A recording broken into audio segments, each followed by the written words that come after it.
5 hand tools that you'll need starting a handyman business, and these are in no particular order. And to be honest with you, starting out a handyman business does not cost a whole lot of money. Basically, you need a working vehicle to start out. And in some states and everything, rules and regulations are 2 different things. Anyways, that's not what this video is about.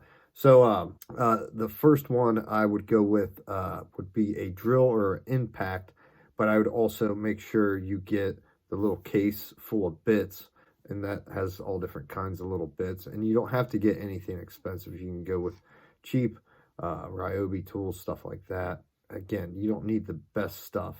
What you need is to do some quality work, and that's a whole nother story for a video. But if you can just get your foot in the door, be able to get some work, and I'll talk more about that here in a second. The second one would be a hammer. I mean, I started out with a hammer that's sitting around here somewhere. That was my grandfather's hammer.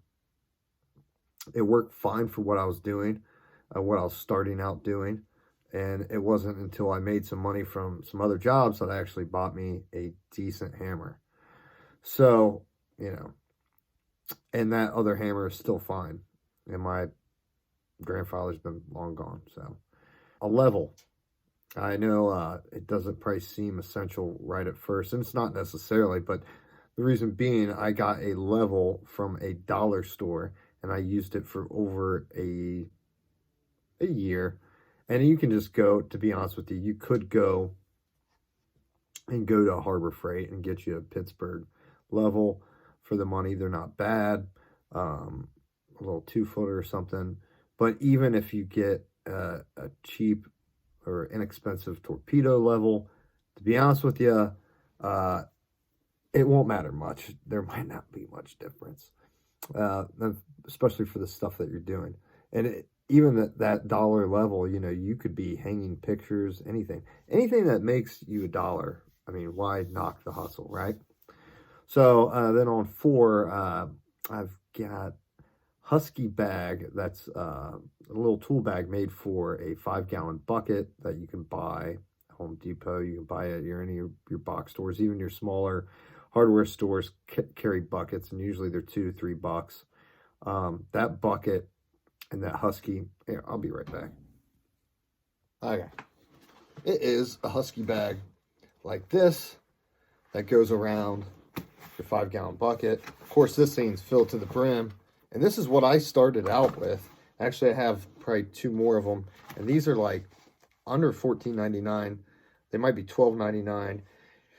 And some of the more expensive ones, they don't have a whole lot of inside pockets like these cheaper Husky ones. And if you see any of these videos of these guys that are making over $100,000 a year that are handymen, a lot of them are using Husky bags and stuff. They're not using real high-end stuff.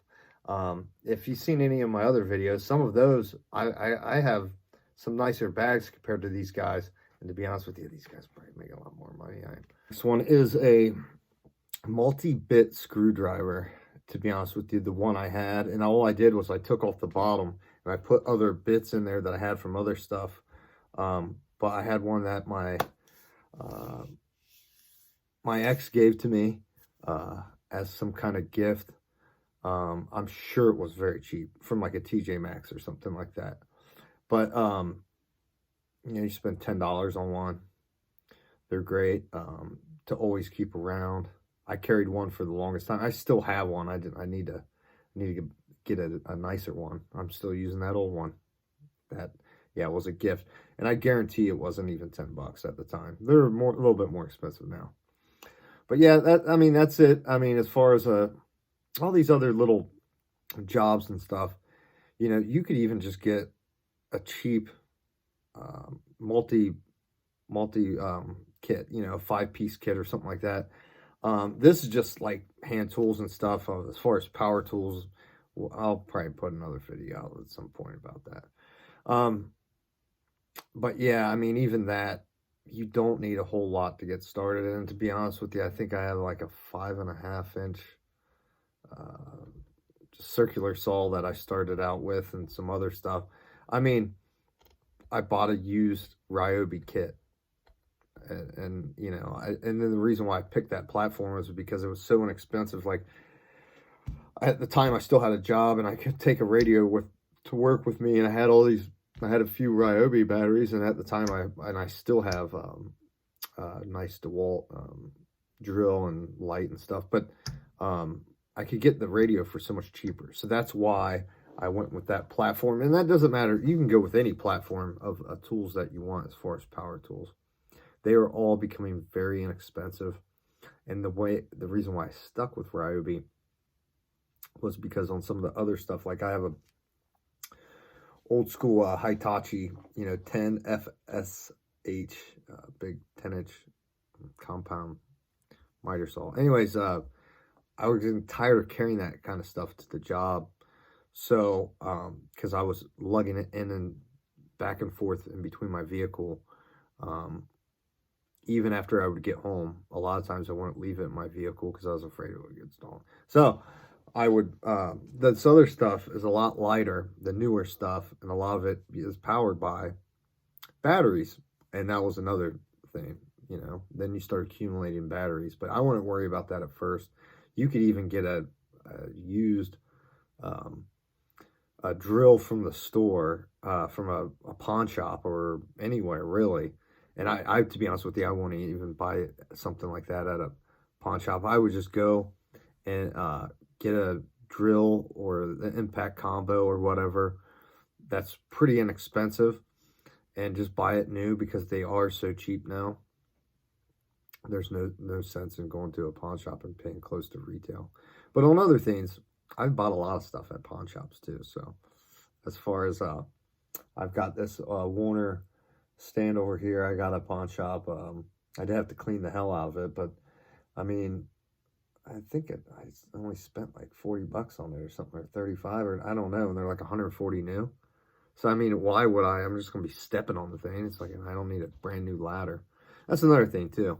My wife bought me a Gorilla ladder, and this is before I even started doing it, at a garage sale, and it's only like a 5.5 footer, you know, not even a 6 footer, but for 20 bucks, and you know, that was great for me, you know.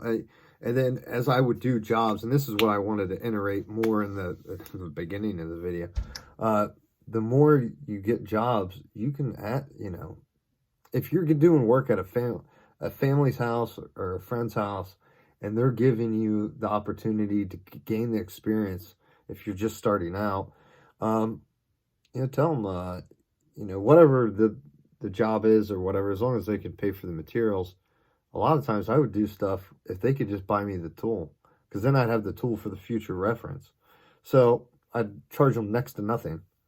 And, you know, it also gains you experience, because in this type of work, you're going to be doing all different kinds of things. I mean, even if you're fixing furniture, I've done it, you know, or if you're hanging pictures, I mean, it all pays the same. You know, I mean, it doesn't really matter what you're doing as long as you're getting paid for it. And if you're getting the experience and someone is buying you the tool for it, why not? I mean, I want to do a big time job for someone buying me a tool, but when I first started out, especially before I had my business and I was contemplating of starting a handyman business and just wasn't there yet, and I was doing stuff on the side while I still had a regular job, you know, you're going to do some stuff that you haven't done before, and at least you should. I mean, you should at least try. So, okay, I hope I'll get another video to you guys soon, and thanks for watching. Take care. Happy holidays. Bye.